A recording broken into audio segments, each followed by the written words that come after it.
Deməli 100 Şamilgilin toyuna, 200 də getdi ora. Bu ay heç nə. Ay bu cadının yanındakı qız kimdir? Ata birbirimizi sevirik. Tutup kolundan kaçmışam. Maat bu neçə edep defa atalık elə ne olur. Bu kızı Maat'ta ben sevirəm abi.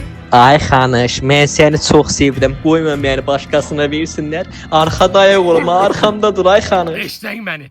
Səni bu qızla evləndirəcəm. Axıra kimi də bir dədə kimi arxandayam. Onu sağlamazsam mən də Bekir yetdim. Hanış bunu hareketli mi aladınız Hanış? Beni kendinin içinde bir avrelediniz. O düzüye okşayan cadangı vereceğim güllerin kavağına Hanış. Bir qız bir oğlanlığını sevib qaçırdı. Ay qaçırtsın mən bir söz demirəm. Gördüm bu sənin dümbələkədən gəldi girdi ətə. Yönümü çördüm ana bildim ki gəlib qızı qaçırdacaq. Dedim arvad mənə bir çay ver mən yatıram. Ay qardaş 2 saat 3 saat arvad gəlib çıxmır.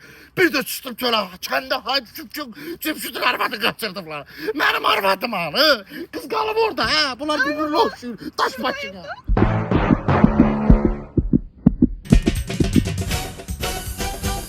Haydi be. Haydi kızım hadi be.